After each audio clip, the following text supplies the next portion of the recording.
Hello बच्चों, क्या हालचाल। कैसे हो सब। आशा करता हूँ सब ठीक ठाक होगे और अपना काम जो है अच्छे से कर रहे होगे।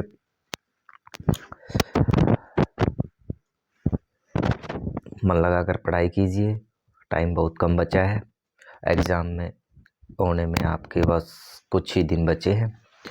अब मन लगाकर अच्छे से मार्क्स गेन करने हैं, अच्छे से पढ़ना है और अपने सपनों को साकार करना है। आज जो है हम इलेक्ट्रिसिटी, करंट एंड इलेक्ट्रिसिटी का जो है सेकंड लेक्चर आपके सामने लेकर के आए हैं। इसमें आज हम बात करेंगे कि कोई भी आपके पास कंडक्टर है, कोई भी कंडक्टर, मान लेते हैं ये कंडक्टर है।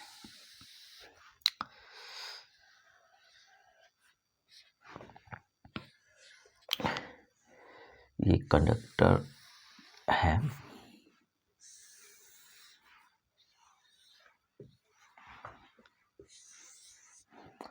ये वायर है आपका, और जो है वो एक ही मटेरियल से बना हुआ है, किसी एक ही मटेरियल से। मीन्स ये भी कॉपर से बना हुआ है और ये भी कॉपर से बना है। किसी भी कंडक्टर का जो रेजिस्टेंस है वो किन किन चीज़ों पर क्या करता है, डिपेंड करता है कि भाई कब रेजिस्टेंस ज़्यादा हुआ और कब रेजिस्टेंस कम होगा। इसको जानने के लिए हम जो है आपको कुछ रिलेशन बताएंगे। जैसे R is directly proportional to L। R है यहाँ पर रेजिस्टेंस, L है लेंथ। क्या है? Length, length of the wire, length of the conductor. First of all ये आप लिख लीजिए। सेकंड जो इसके अंदर रहेगा वो रहेगा, सेकंड जो आपका रहेगा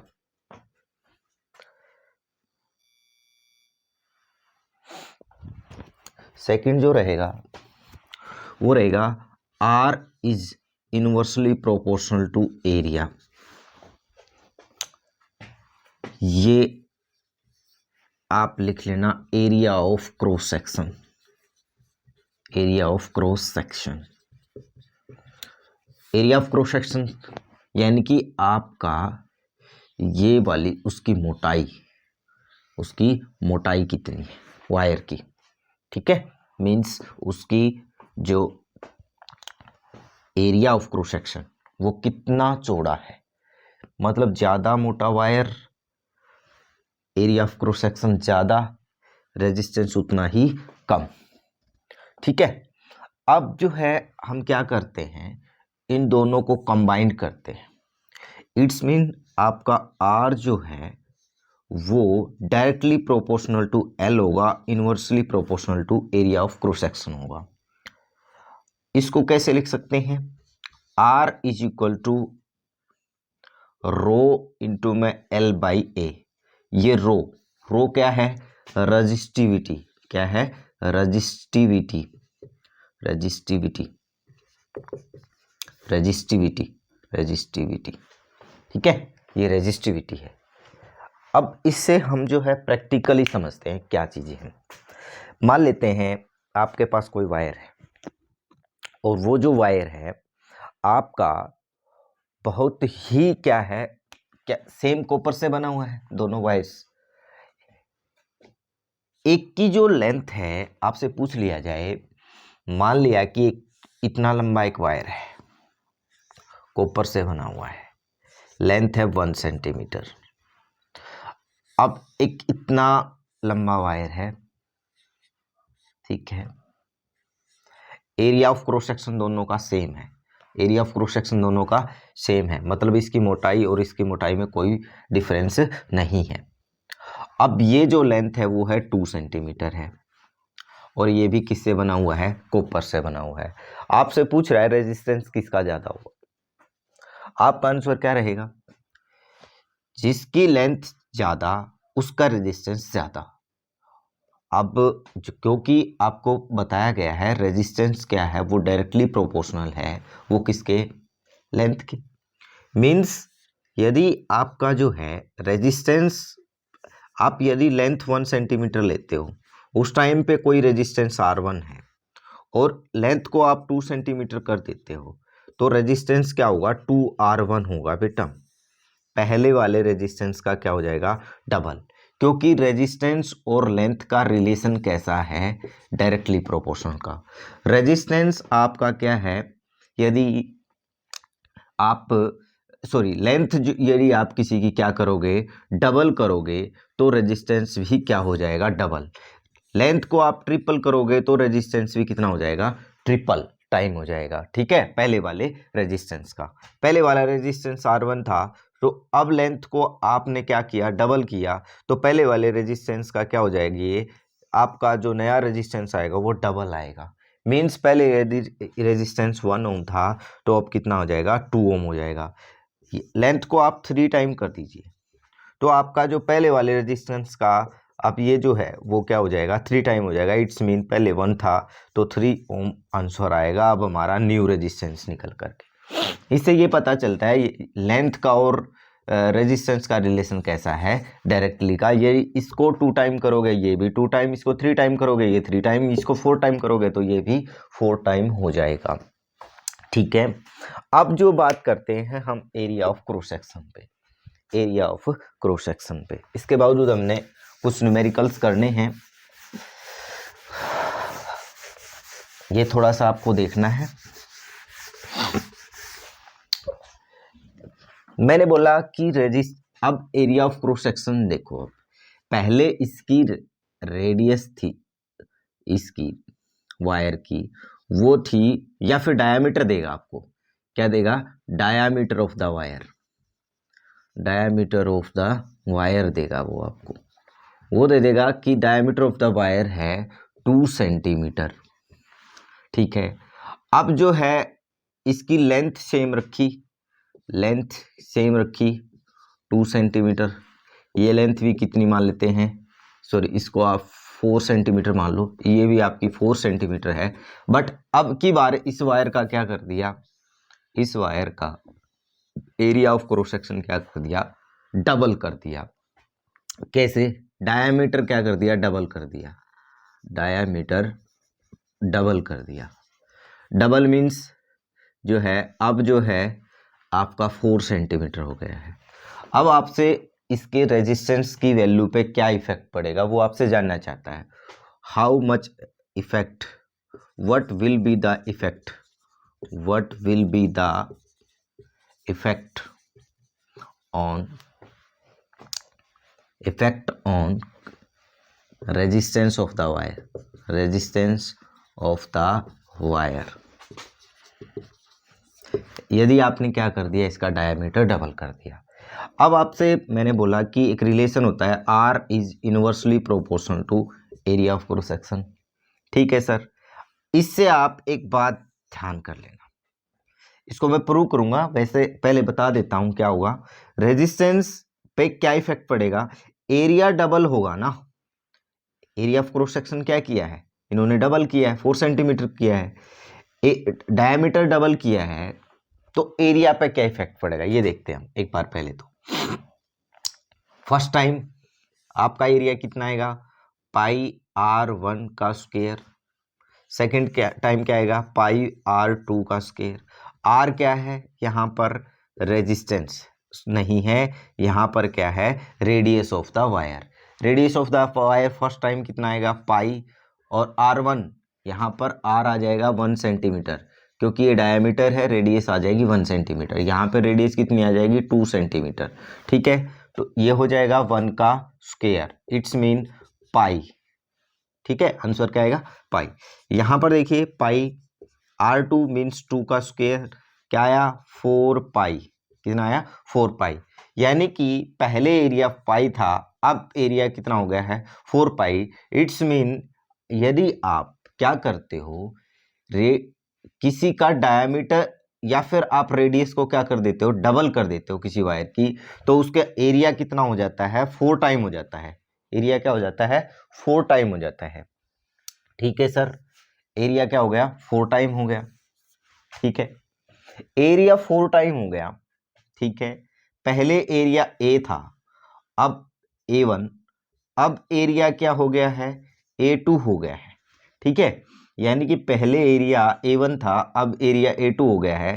पहले वाले एरिया का ये जो अब जो है क्या कितना हो गया, 4 टाइम हो गया। ठीक है सर, अब देखो क्या होगा, फर्स्ट टाइम आपका एरिया, ठीक है, इसको आप कैसे याद करोगे, इसको ये याद करोगे आपका, इसको भी साफ कर दीजिए। एरिया यदि आपका क्या कर दिया जाए, एरिया कितना हो गया, 4 टाइम हो गया, एरिया 4 टाइम हो गया, 4 टाइम हो गया। 4 टाइम का मतलब होता है मीन्स मल्टीप्लाई, क्या होता है, मल्टीप्लाई। ठीक है, ठीक है, अब ये मल्टीप्लाई का उल्टा, क्योंकि इनका रिलेशन कैसा है, इनका रिलेशन इन्वर्सली है। इन्वर्सली का मतलब होता है उल्टा, मतलब इस यहां पर जो चीज हुई है उसका जस्ट उल्टा। यहां पर 4 से मल्टीप्लाई हुआ है, तो यहां पर आप क्या करोगे, 4 से डिवाइड कर दोगे। तो अब जो रेजिस्टेंस है, रेजिस्टेंस कितना हो जाएगा, R/4। पहले वाले रेजिस्टेंस का कितना हो जाएगा, 1/4। यहाँ पे मल्टीप्लाई हुआ था 4 टाइम, यहाँ पे क्या होगा, डिवाइड होएगा। ये आपको ध्यान रखना है। यानी कि एरिया आपने किया 4 टाइम, एरिया कितना हुआ, 4 टाइम। एरिया 4 टाइम कब हुआ है, एरिया 4 टाइम कब हुआ है, जब आपने रेडियस को क्या किया, डबल, रेडियस डबल किया, तो एरिया कितना हो गया, 4 टाइम। एरिया कितना हो गया, एरिया हो गया 4 टाइम पहले वाले एरिया पहले वाले एरिया का। और एरिया 4 टाइम हुआ है, रेजिस्टेंस क्या हो जाएगा, R/4। उसका जो है पहले वाले रेजिस्टेंस से, यदि उसको पहले वाले रेजिस्टेंस को 4 से डिवाइड कर देंगे तो आपके पास जो है न्यू रेजिस्टेंस निकल करके आ जाएगा, रेजिस्टेंस निकल करके आ जाएगा। इस बात को अब आप ऐसे समझेंगे, ये आपसे पक्का डेफिनेटली यहाँ से क्वेश्चन पूछता ही पूछता है, और यहाँ से आपका जो क्वेश्चन आएगा वो आप क्वेश्चन चुटकियों में कर दोगे। ये बात आपको ध्यान रखनी है, जो मैं आपको दोबारा रिपीट करके बता रहा हूँ। आपने क्या किया, आपने लिया क्या, कोई भी एक वायर, उसको क्या कर दिया आपने, मोटा, उसकी मोटाई बढ़ा दी, यानी कि एरिया ऑफ क्रॉस सेक्शन बढ़ा दिया। ये होता है एरिया ऑफ क्रॉस सेक्शन बढ़ना। यहां पर रेडियस पे डायमीटर देगा, डायमीटर कितना था, डायमीटर था 2 सेंटीमीटर। ठीक है, अब यहां पर डायमीटर कितना हो गया, 4 centimetre, 4 centimetre diameter, diameter 4 centimetre. It's mean आपने क्या किया है, डायमीटर को 4 टाइम किया, डायमीटर को 2 टाइम, डायमीटर 2 टाइम हो गया। यहां पर ये भी बोल सकते हो रेडियस 1 सेंटीमीटर, यहाँ पे रेडियस कितनी हो गई, 2 सेंटीमीटर, रेडियस हो गई 2 सेंटीमीटर। अब यहाँ से जो एरिया आएगा वो एरिया जो है, area of cross section, area of cross section, यहाँ पर एरिया ऑफ क्रॉस सेक्शन, ये एक सर्कल है, ठीक है, सर्कल का एरिया ऑफ क्रॉस सेक्शन कैसे, एरिया कैसे निकलता है, πr का स्क्वायर, πr स्क्वायर। तो इट्स मीन पाई और r1 का स्क्वायर कितना आया, पाई आंसर आया। यहाँ से कितना आएगा, πr का स्क्वायर, पाई और 2 का स्क्वायर कितना हो गया, 4 पाई, आंसर आया। यानी कि पहले एरिया कितना था, पाई, अब कितना हो गया, 4 पाई। यानी कि एरिया पहले से 4 टाइम हो गया, एरिया हो गया 4 टाइम, एरिया 4 टाइम। तो रिलेशन किसका, रेजिस्टेंस का और किसका, एरिया का कैसा होता है, इन्वर्सली। यदि ये 4 टाइम होगा तो ये 4R/4 हो जाएगा। ठीक है, पहले रेजिस्टेंस मान लेते हैं 4 ओम था, अब न्यू रेजिस्टेंस जो है वो कितना आएगा, न्यू रेजिस्टेंस R2 की वैल्यू क्या आएगी, R1 का क्या फोर्थ कर दो, 4/4, यानी कि इट्स मीन 1 ओम, कितना आएगा, 1 ओम। यानी कि अब आपको क्या पता चला, आपको पता चला जैसे ही हम किसी की क्या करते हैं, वायर कंडक्टर की क्या बढ़ा देते हैं, हम बढ़ा देते हैं आपकी उसकी एरिया ऑफ क्रॉस सेक्शन को, एरिया ऑफ क्रॉस सेक्शन को बढ़ाना यानी कि उसकी मोटाई बढ़ाएंगे तो उसका जो रेजिस्टेंस है वो क्या हो जाएगा, घट जाएगा। मोटाई बढ़ाने से, विड्थ बढ़ाने से, विड्थ बढ़ाने से बढ़ाने से आपका क्या हो जाएगा, रेजिस्टेंस जो है वो क्या हो जाता है, घट जाना, यानी कि वो डिक्रीज हो जाता है। क्या हो जाता है, डिक्रीज हो जाता है। ये आप लिख लेंगे, ठीक है। तो ये आप थोड़ा सा आप लिख लेना, when we increase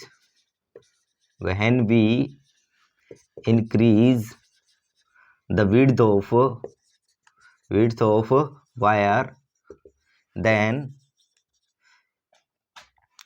resistance will be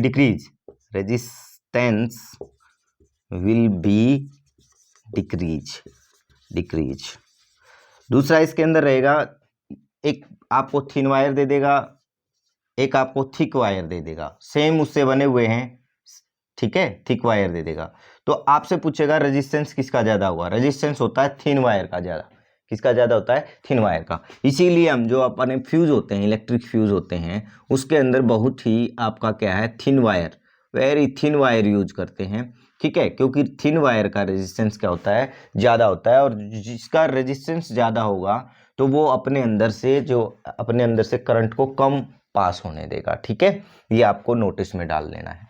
यानी कि फ्यूज के अंदर क्या होता है, थिन वायर यूज होते हैं, इसके पीछे का रीजन क्या है, क्योंकि उनका रेजिस्टेंस क्या होता है, ज्यादा होता है। रेजिस्टेंस ज्यादा तो आई की वैल्यू कम हो गई, करंट की वैल्यू कम होगी, ठीक है। ये आपको ध्यान रखना है। आज हम एक न्यूमेरिकल करेंगे। अब थोड़ा सा एक बात और इसके अंदर डाल लो, ये आपकी बहुत ही इंपॉर्टेंट है।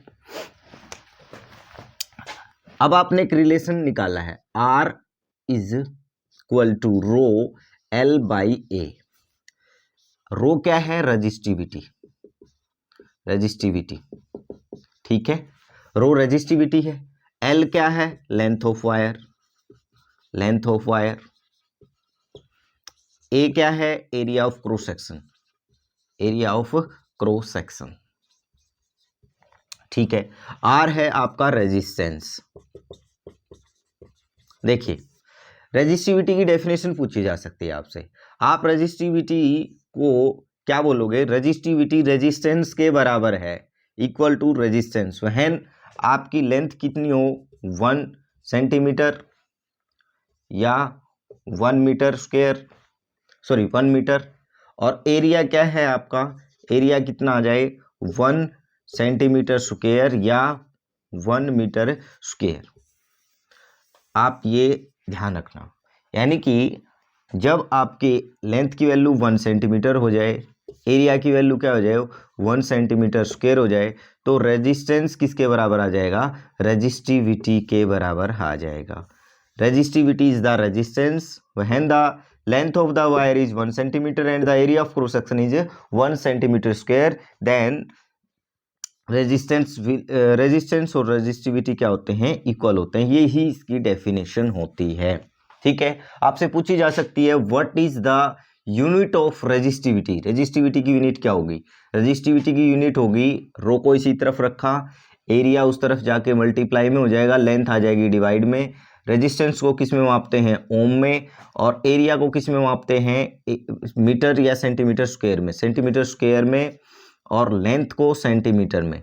इट्स मीन ये सेंटीमीटर ऊपर जाएगा, रो सेंटीमीटर स्क्वायर और सेंटीमीटर इनवर्स, ये आंसर आएगा रो सेंटीमीटर, क्योंकि अब ये पावर्स क्या हो जाएंगी, ऐड हो जाएंगी, और हमारा जो बचेगा वो केवल 1 बचेगा। इसीलिए हम कहते हैं कि रो सेंटीमीटर क्या होगा, इसका जो है यूनिट होगी।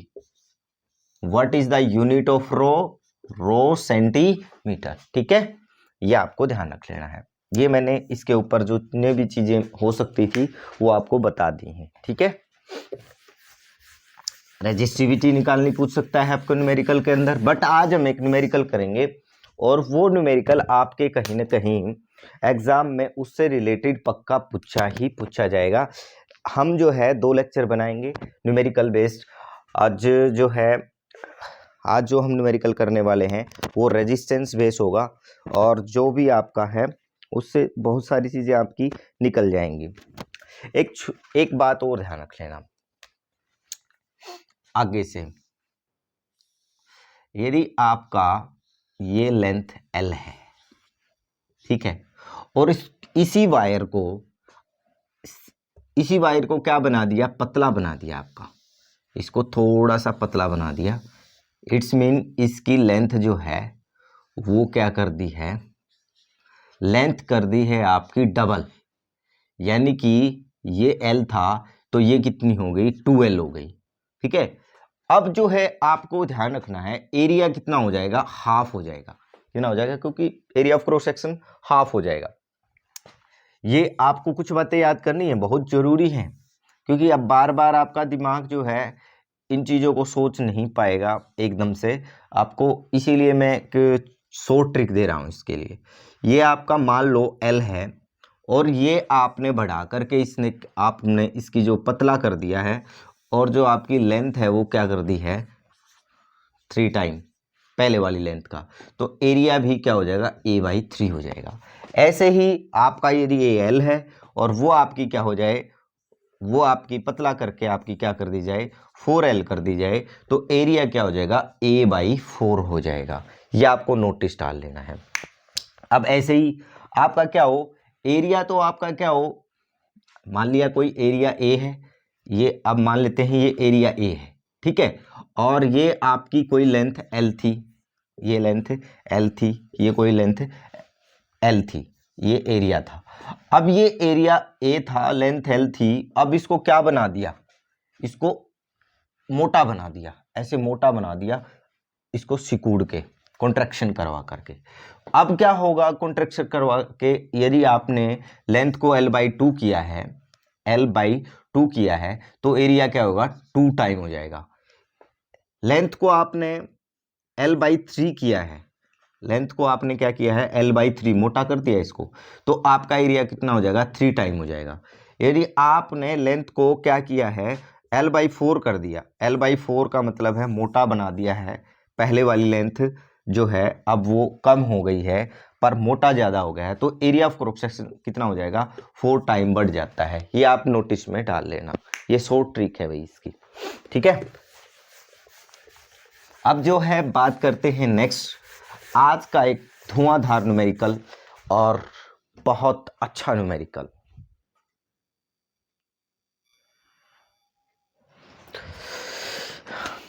देखो बच्चों, आपको जो है कहीं ना कहीं एक डायग्राम जो है आपको शो हो रहा होगा, दिखाई पड़ रहा होगा। इसको मैं जल्दी जल्दी आपको जो है बता देता हूँ। यहाँ पे 30 वोल्टेज की क्या है, 30 वोल्ट की क्या है, एक बैटरी लगाई हुई है, और आपको भी पता है करंट कहाँ से कहाँ जाता है, पॉजिटिव टू नेगेटिव टर्मिनल जाता है, ठीक है। क्योंकि इलेक्ट्रॉन्स कहाँ जाते हैं, इलेक्ट्रॉन जाते हैं negative terminal to positive, but the direction of the current always opposite to the direction of the electrons. So now first of all देखते हैं, अब ये 30 वोल्ट की आपको एक बैटरी लगा करके दे रखी है, यहाँ पे 2 ओम एक रेजिस्टेंस है, यहाँ पर एमीटर लगा हुआ है, आगे जा करके ये जो है कहीं न कहीं 2 रेजिस्टेंस लगे हुए हैं, 2 रेजिस्टेंस जो है वो पैरेलल्स में लगे हुए हैं, यहाँ पर एक एमीटर और लगा हुआ है, उसके बावजूद 1 ओम रेजिस्टेंस लगा हुआ है, यहाँ पर 4 ओम रेजिस्टेंस लगा हुआ है, यहाँ पे आपका क्या लगा हुआ है, वोल्टामीटर, क्या लगा हुआ है, वोल्टामीटर। और वोल्टामीटर आपको भी पता है वोल्टेज पोटेंशियल डिफरेंस को मापता है, और वोल्टेज हमेशा आपको बताया गया है कि एमीटर जो है वो लगेगा आपका किस में, सीरीज में, वोल्ट मीटर का लगता है पैरेलल में लगता है, ठीक है। अब देखिए आपसे कुछ क्वेश्चन कर रहा है, आपसे पहला क्वेश्चन कर रहा है फाइंड द इक्विवेलेंट रेजिस्टेंस। आपको क्या करना है, पूरे सर्किट के अंदर पूरा टोटल रेजिस्टेंस आपको निकाल करके देना है। अब ये होगा क्या, रेजिस्टेंस को आपको भी पता है कैसे निकालते हो, सीरीज में सारे के सारे क्या है आपका एक साथ जुड़ते हैं, और पैरेलल के अंदर सीरीज के अंदर आप जो है R1 प्लस R2 ऐसा करके प्लस R3 ऐसे करके जोड़ते हो, बट पैरेलल है यहाँ पर, ये देखो ये सीरीज में है, और आगे जा करके इसको जो है ये पैरेलल में हो गए, ये सीरीज में है, ये भी सीरीज में है, और ये आगे वाला भी आपका क्या है, सीरीज के अंदर है, ठीक है। और आगे वाला भी आपका सीरीज के अंदर है, ठीक है। अब होगा क्या, इसकी वैल्यू 2 ओम रख लेना भाई, 2 ओम, ठीक है। बट ये पैरेलल में आकर के कहीं ना कहीं इसको जो है सर्किट को सीरीज में नहीं छोड़ रहा, यदि सारा के सारे सीरीज में होते तो हम क्या कर देते, इनको सबको एडअप कर देते। अब क्या होगा, इस प्रकार के न्यूमेरिकल्स को सोल्व करने के लिए इनका जो है आपको क्या निकालना होता है, पहले फर्स्ट टाइम जो पैरेलल में हो उनको आप इक्विवेलेंट रेजिस्टेंस निकाल लो। उनका इक्विवेलेंट रेजिस्टेंस क्या निकलेगा, 1/R is equal to 1/R1 plus 1/R2। ठीक है, अब क्या होगा 1/R, R1 क्या है 6 ओम प्लस R2 क्या है 3 ओम। अब आपको क्या है कि ये सब सीरीज में है, ये सीरीज में है, ये सीरीज में है, पूरा एक वायर है, बिल्कुल एक वायर है, और फिर ये भी सीरीज में है। ठीक है, और ये भी फिर क्या है आपका सीरीज में है। ये 1 2 3 4 ये तो सीरीज में है, बट ये क्या आगे बीच में पैरेलल में आगे, इनको क्या करेंगे हम, इनका इक्विवेलेंट रेजिस्टेंस निकाल लेंगे। इक्विवेलेंट रेजिस्टेंस कैसे निकालेंगे, आपको भी पता है, पैरेलल में है, पैरेलल में रेजिस्टेंस कैसे जुड़ते हैं आपको भी पता है। ये इस 1/R इज इक्वल टू 1/6 और ये हो गया। अब यहाँ से आपका एलसीएम कितना आ गया, एलसीएम आया 6, एलसीएम कितना आया 6, और ये कितना हो गया आपका 6, और ये हो गया 2, और ये हो गया आपका 8 बाई ये आपका एलसीएम आया 6 ओम, 6 ओम आया, ये आ गया आपका 1।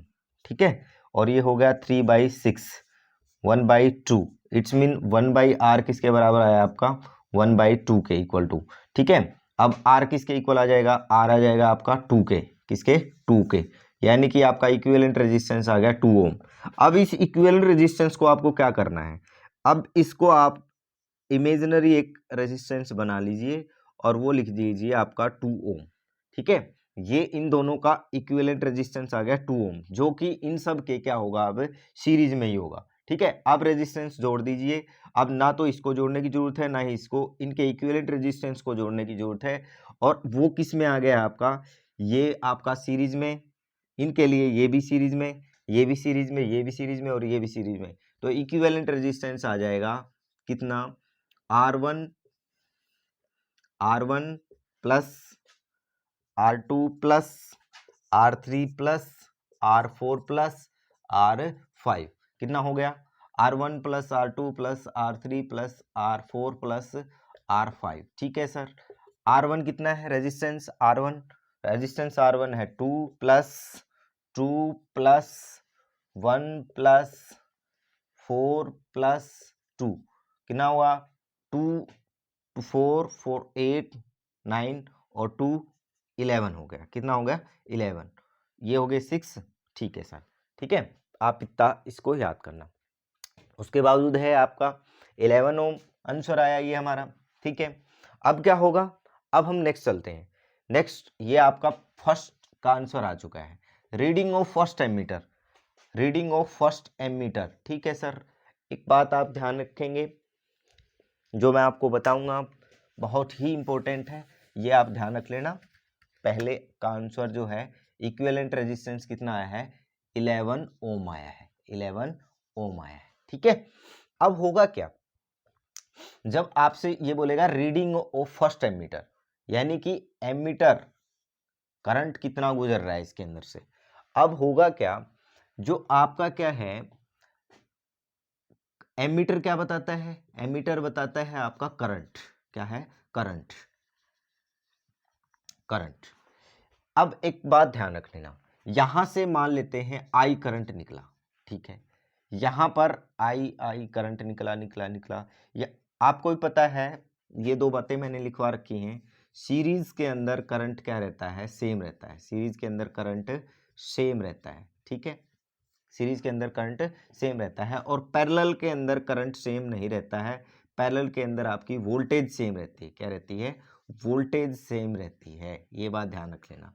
जैसे अब मैं आपको कुछ प्रैक्टिकली बताऊंगा, यहाँ से करंट निकला, यहाँ से गुजरा, यहाँ भी आई करंट मिला, यहाँ भी आई करंट मिला, यहाँ पर भी आई करंट मिला, बट यहाँ पे करंट क्या हो गया, डिवाइड हो गया, क्या हो गया, डिवाइड होगा, क्योंकि पैरेलल के अंदर क्या है आपका करंट क्या नहीं रहता है, सेम नहीं रहता है। ठीक है, तो यहाँ पे करंट अलग जाएगा, यहाँ पे करंट अलग जाएगा, यहाँ ये ठीक है सर, बट आगे मिलकर के यहाँ पर आई था, तो आगे मिलके दोबारा क्या हो जाएगा, आई ही हो जाएगा जुड़ करके, क्योंकि यहाँ पे डिवाइड हुआ फिर जुड़ेगा, एडअप होकर के आई होगा, यहाँ पर भी आई आएगा, यहाँ पर भी आई आएगा, यहाँ पर भी आई, और आई ही क्या कर जाएगा, दोबारा से आपकी सेल के अंदर एंटर कर जाएगा। अब जो है आपका करंट पूछा, एमीटर के द्वारा निकाला गया करंट पूछा है और किसके अंदर, फर्स्ट एमीटर के अंदर। बट आपको जो है आई के लिए क्या होता है, V is equal to I R होता है। आई निकालना है आपने तो V बाई आर, यानी कि वोल्टेज चाहिए। वोल्टेज तो आपकी ये जो है आपकी 30 वोल्ट आ जाएगी। अब रेजिस्टेंस कौन सा चाहिए आपको, रेजिस्टेंस कौन सा लोगे मेरे बेटा, कभी भी आप जब करंट की वैल्यू निकालने चलो तो आपको किसके रेफरेंस से सोचना स्टार्ट करना है, आपको सोचना स्टार्ट करना है बैटरी के रेफरेंस से।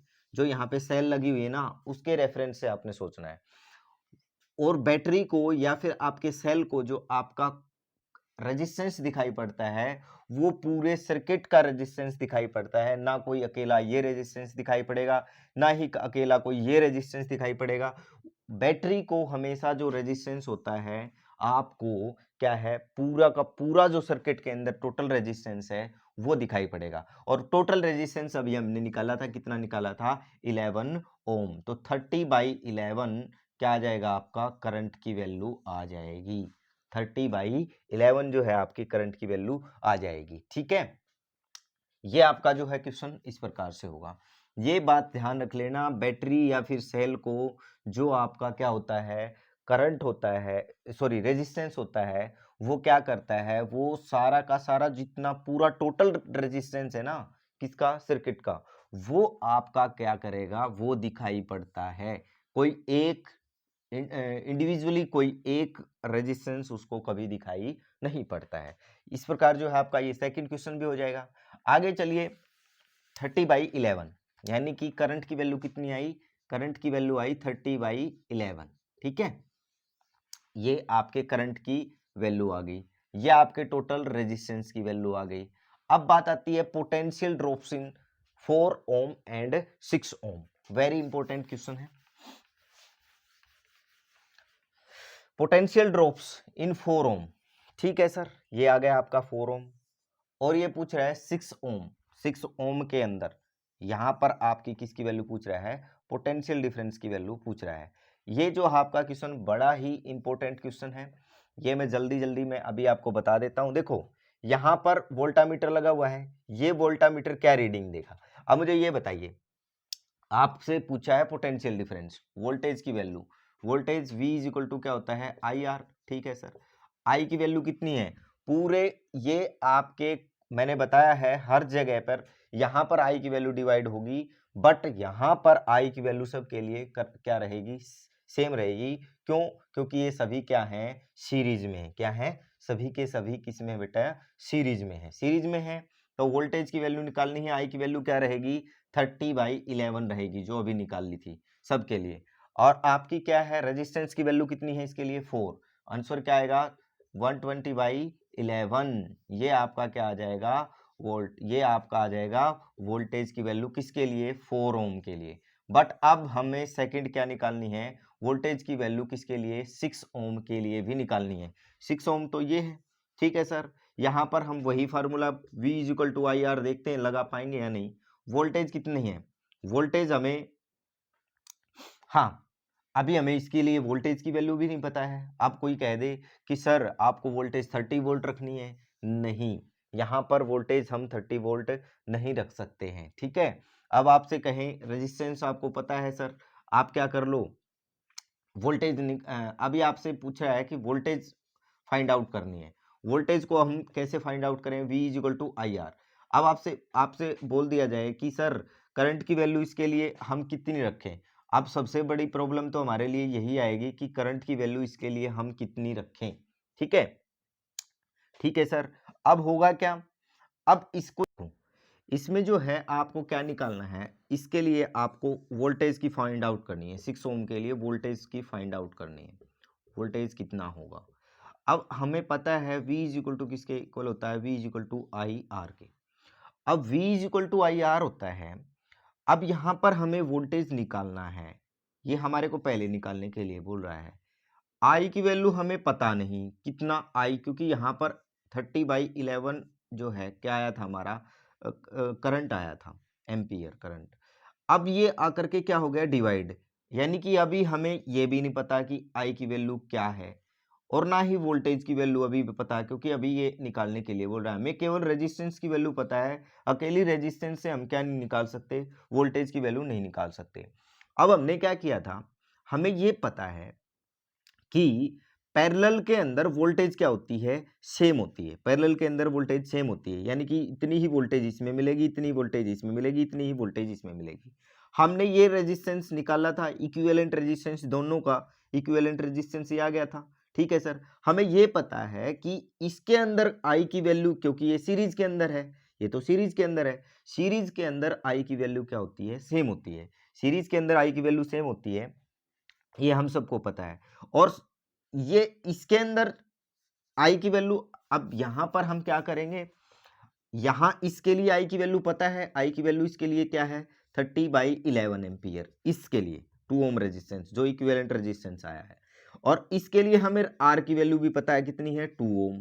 ठीक है सर, क्या मैं इसके लिए वोल्टेज निकाल सकता हूं, निकाल सकता हूं। V इज इक्वल टू क्या होगा, I multiplied by R, V is equal to I R 30/11 multiplied by क्या 2, कितना आ गया 60/11 एम्पियर, सॉरी वोल्टेज, वोल्ट आ गया। ठीक है सर, अब जो है यदि इसके लिए 60/11 वोल्ट आया है और मैंने पता है ये इसके क्या है पैरेलल में, ये इसके पैरेलल में है, तो यहां पर वोल्टेज की वैल्यू इसके अंदर भी क्या होगी 60/11, इसके अंदर भी कितनी आएगी 60/11 वोल्ट, क्योंकि पैरेलल के अंदर वोल्टेज क्या होती है, सेम होती है, और सीरीज के अंदर क्या होता है, सेम करंट सेम होता है। तो आपको इस प्रकार का कोई न्यूमेरिकल मिल जाए, इस प्रकार का कोई न्यूमेरिकल मिल जाए और आपसे बोल दे यहां पर आई की वैल्यू है, आई की वैल्यू दे देता है, और आपसे पूछे कि या तो R1 के अंदर क्या बताइए वोल्टेज की वैल्यू फाइंड आउट कीजिए, तो आपको क्या करना होता है, ये R1 है ये R2 है, इन दोनों का क्या कर लो, इक्विवेलेंट रेजिस्टेंस निकाल लो, यानी कि वो R3 आएगा। इसके लिए जो करंट की वैल्यू क्या होगी, इसके लिए यही होगी जो पीछे से आई है। यहाँ पर ऊपर वाले और नीचे वाले के लिए करंट की वैल्यू सेम नहीं होगी, यहाँ पे तो करंट क्या हो जाएगा, डिवाइड हो जाएगा। बट यहां पर इसके लिए करंट की वैल्यू क्या होगी, सेम। यहां से आपको करंट मिल गया, रेजिस्टेंस मिल गया, आप क्या निकाल सकते हो, वोल्टेज, और जितना वोल्टेज यहां से निकलेगा वही वोल्टेज ऊपर होगा और वही वोल्टेज नीचे होगा, क्योंकि ये तीनों क्या हैं, पैरेलल में, और पैरेलल में क्या होता है, आपके वोल्टेज क्या होती है, सेम होती है, वोल्टेज क्या होती है, सेम होती है। तो ये आपका न्यूमेरिकल इस प्रकार से निकलेगा। नेक्स्ट है टर्मिनल वोल्टेज। टर्मिनल वोल्टेज के लिए आपको क्या है, एक फार्मूला लिखना है।